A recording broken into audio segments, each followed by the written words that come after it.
Welcome back to the Community Action Partnership podcast. My name is Jamie, and here with me today is Jesse and Kaylin. Previously, we spoke about our personal relationships with money. Today, we're going to be focusing on how that relationship is affected by external influences, specifically financial predators. So welcome, everybody. And before we get started, we should probably talk a little bit about what is financial predators. What are financial predators? What do you guys think of? What comes to mind when you hear the word financial predator? Well, I think about a predator in the wild, like maybe lions, tigers, and bears. Yeah, just thinking of the word predator makes you think of something like an animal stalking its prey, figuring out how to get what it wants. Right. Yeah. Yeah, so the thing about predators is there's usually a prey, right? Yeah. Mm-hmm. So that's what predators go after, is prey. And typically it's usually easier or weaker prey, something that they could easily take advantage of. But for today's subject, we're going to be talking specifically about financial predators and what that means. Okay. So what does a financial predator mean? Yeah, like a business that their main goal is to take money from people who they consider their prey or who is weaker and might be more gullible or just not in the know as far as how to do the research or what they perceive, at least, are people who are less informed and that kind of stuff. So they're targeting their money, though, right? They're targeting the money, yeah. But they're looking for people who they think they can get that money from. Right. And typically it's for their benefit, not for the benefit of who they're taking the money from. Right. Yeah, so not all financial institutions are financial predators. Right. So what's an example of a financial predator? One of the first ones that comes to my mind is payday loans. Mm-hmm. Car title loans. Title loans.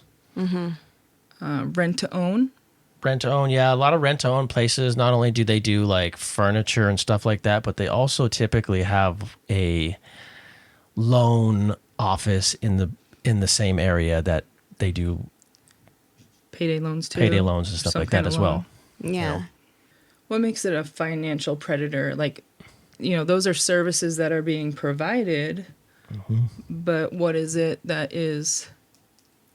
Yeah, like what's the difference between them and another financial institution that's not being a predator? Right. So it really comes down to the amount that they are charging for interest, their rates and fees, how much money you're going to end up paying them back from what you get, as opposed to, let's say you go to a bank. A bank is not going to have a problem telling you no if they don't think that you can pay them back, And typically, a lot of banks will be competitive with each other and try to keep their rates low so they can give out more loans and make more money. Whereas a financial predator, they really don't look at what anybody else is charging. They look at what's the top amount I can charge somebody and get away with it, right? Right. And it doesn't, most of the time, typically they're not going to tell you no. They're going to be more than willing to tell you yes. In fact, they're going to advertise it as no credit needed. You know what I mean? No turn downs. Nobody's going to get turned down. You Everyone just looked something approved. up today. What was the hook for that one? Oh, the hook was, you don't have to come in. We'll come to you. Oh. So you don't even need to go into the building. They'll come to you. So you don't have to leave your house. You don't have to leave your house or anything. You could do it on your lunch break. We'll show up on your porch, cash in hand. It's all beautiful. Don't worry. That sounds like a great deal. Yeah, it's nice. So how does a predator act? We're seeing all of these things that are kind of enticing and stuff. So how can we pick out a predator? Well, that's one of the tactics like we just talked about right now, right? Yeah.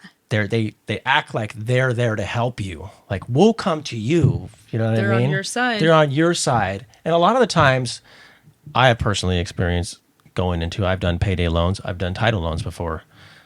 Worst mistake of my life, but I've been through it. You live, you And learn. when you go in there, they are extremely friendly.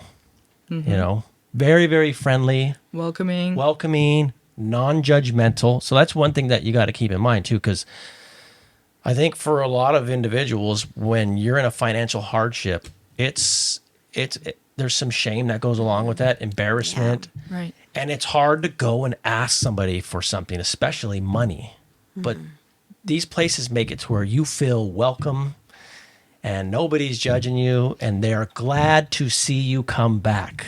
Yes. So you don't ever have to feel bad about going in. They're actually going to make you feel good about going in.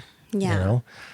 And so they're just, a lot of times they're nice, and you feel like you're getting a good deal. Like they're helping you out, and this sounds really good at first. You know? They're your friend.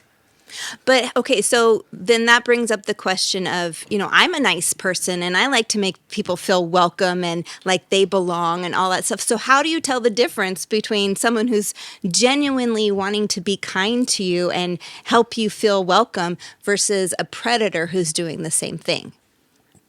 The most important factor out of anything is researching where you are going to get a loan, where you are financing something, doing your research and educating yourself on their fees, the interest rates, the annual percentage rate, as well as the company as a whole. What is their business like? What are people saying about it? What are the reviews like for them?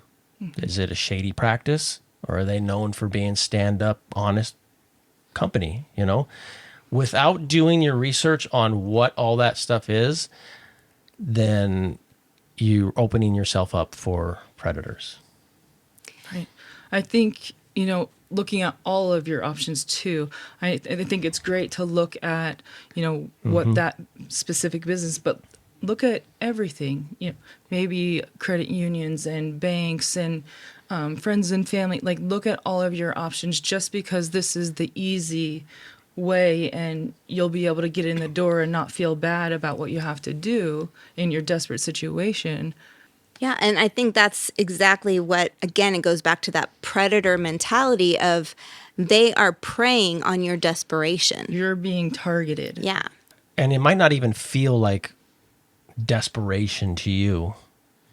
You might be in a really difficult situation, but internally you might not be thinking this is desperate, or you might be thinking this is desperate. There's times where it is desperate, but then there's also times where it may not really be as desperate as you think it is. However, here's this great It's so opportunity easy. that's right in front of you. They'll drive it to you. That's how I got hooked in a payday loan. Like I had a job, I had money coming in. I was a little short on some bills. I needed a little bit of help. I knew I was going to get my next check and could pay it off. Oh, yeah. And so I was like, this will be a piece of cake, no problem. But then that next check came and I just didn't have enough, or I didn't have enough to pay off that entire amount. And so then it got tacked on. Yeah. And we had to do The another cycle week. continues. Yeah. So we talked a little bit about these financial predators, how they can prey on you, but it's not just brick and mortar in-store locations. There's also online or internet Yes. companies that are targeting you. Which is so easy to fall for, especially when it's something that you want. And that's what is so intriguing about the digital predators, because so in social media, that is one thing that is prime real estate is your information. And you're always giving out your information. You're like, do this personality test, do this. Search this. What kind of cat are you? And, it's all these fun things. And they're actually gathering information. They're gathering the information of all the clicks that you do when something looks interesting to you. And so they got me. Hook, nail, and sinker. It was not good. And I admit it. But I was shopping around for tents. I really wanted a new tent to go camping. And up pops this opportunity that Home Depot was giving away. Oh, Home Depot. Home Depot, it's a reputable company, you know. They were giving away their old last season's tents. All you had to do was pay shipping and handling. Oh, that's a deal of a lifetime. Right. And so you get clicking in here, and then all of a sudden you're not paying attention that up at the top, it's no longer Home Depot, even though it's got all these Home Depot pictures up there and everything. And then you just have to pay shipping and handling. So, of course, you have to put in your credit card number. Ah. And then there's, of course, the 5,000 page terms and conditions that no one reads. It's usually like a scroll, right? Yeah, Or you just hit scroll all the agree. way, and I agree. And you don't bother reading through all that really small And print. I did not bother reading, and I clicked. And What in did you agree to? in the terms and conditions, oh my gosh. So in the terms and conditions, it said they had the right to charge my credit card anytime they wanted. And so luckily, my credit card company caught on to this and canceled my credit card and said, hey, I think you might need to take a look at this. And I had already, in just 1 week, gotten 6 charges on my credit card, and it kept getting higher and higher and higher. Oh, kind of like they're testing the waters. Yeah. So first it was just the shipping and handling. And then a few days later, it was up like 20 something dollars. So the last one was $96. Well, that can be pretty devastating or detrimental to somebody that doesn't have money free and accessible like that. No. And so you said read the fine print, that you didn't do that. Jesse, I know you have some examples of some fine print or things that some companies are using. We do have some examples here for you guys that are listening. And these are 2 examples that we got from our community members here in our town that were nice enough to give us their documents so we could actually look at what they financed and then what the interest rate was, or annual percentage rate on what they financed. So the first one is a local title loan company here in town that's still in business. And the annual percentage rate is 469.24%. Wow. And this document here is about 8 years old. And so we looked up what the average annual percentage rate is now in Idaho for title loan companies, and it's 520%. Even that's gone up. Even that has gone up. So what does that look like in numbers? The second one we have here, we actually have it broken down over a year period where they were paying on this payday loan that they got because they needed the money. But you're going to get your next check and be able to take care of that. It was going to be a quick and easy thing, right? But it's didn't been happen going to me. on for a year. I won't Nope. mention the name of the payday loan company, but it is here in town. So they were paying on this loan for about a year. So they actually had to pay that annual percentage rate over the time of when they were paying it. The original amount financed was $900. Okay. The amount they paid was $2,987.86. That was the total amount? That was the total amount they paid on a $900 loan. Now, I know that when they went in there, if they were told you're going to end up having to pay $2,900, they probably wouldn't have gotten the loan, right? Right. And we also looked at the current rates for what they are now as compared to then. And if they were to get that $900 loan now and pay for it throughout the year, they would end up paying $5,041.44. Wow. Let's just go over And the top. Why These not? are in black and white documents that show how easy it is to go in and see something that sounds great and that's going to be Right. easy for you and it's going to solve all your problems. And you don't think in any realm that you're going to end up paying $5,000 on a $900 loan. So what do we do to prevent being taken advantage of? we talked about reading the fine print, doing your research. I think another thing is don't make decisions when you're super emotional or, under high stress. Make sure you have that time to really be able to have the information that you need to make the best decision. Because that is one of their strategies too, is they make you feel like you have to make that purchase or that decision right away versus Make it speedy and quick, right? taking a break and doing that research and like seeing what other interest rates are or whatever. They said, but if you do it right now, you'll even get a better deal. Or you'll get this, but wait, there's more, It's just that kind of mentality where they're wanting you to make that purchase right now. So again, that's that predator. And so what's the main point here, Jesse? Like we've talked about make sure you have all your options, make sure you're not emotional. What if you don't have any other options? I think that's the whole reason there is so many payday lending places, title loan places, and things like that. Is and because they don't go out of business. They know that there is going to come times where people feel like there's no other option and they need financial assistance right now. Right. And so they are available and they make money off of people doing it. And so there's, a lot of our listeners and people that we have talked to have those times where they feel like that's their only option is to go get a payday loan. And it literally can be, it's the worst option out of anything. Well, okay, so I'm going to ask the hard question then. What if you are in that situation, you get an eviction notice taped to your door? It's too late to do budgeting. It's too late to do all of these different things. You are in a pickle. What do you do then? What are the options other than going to payday loans or whatever? Well, we're not a fix all or solve all the problems, but we are a resource in the community that may have an option or a way to help you. We may have other agencies that we partner with that we could refer to that may have options. So we're definitely an option.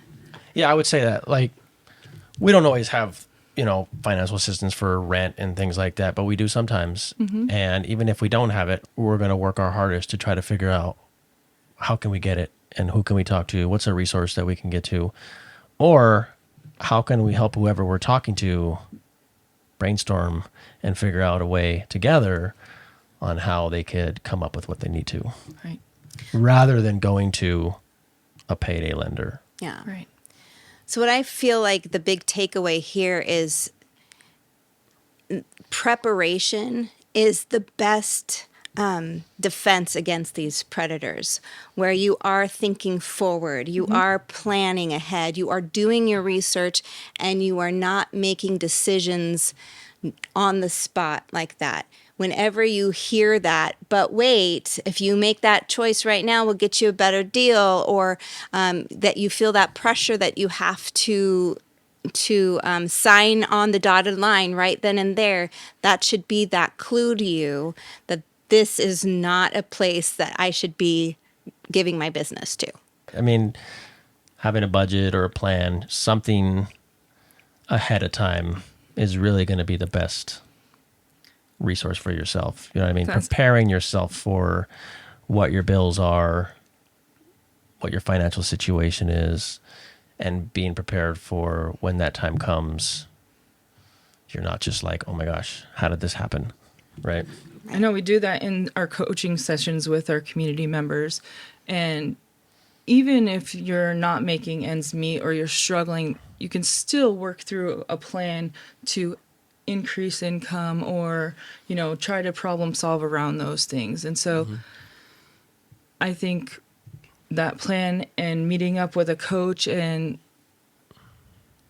working and making sure you're having that future thinking going on to prevent something like that. Have that education, information is going to be your best bet and is the key to preventing being taken advantage of. Absolutely.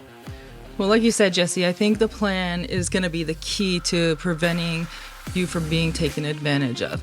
And so I think we can handle that in our coaching sessions. If you're interested in learning more information about financial predators and protecting yourself, preparing for your future so you might not run into this situation, reach out to us so we can come alongside you and you can get the help that you need. Thank you for joining us today. Community Action Partnership is a nonprofit organization. All the services we provide are free of charge to income qualifying community members. What we talked about today is just a bit of what we cover in our coaching and workshops. For more information, you can check out our website at capforaction.org. That's CAP, the number 4, action.org. You could also just give us a call at 1-800-326-4843 or come visit one of our locations. We would like to thank our sponsor, Optum Idaho, for making this series possible.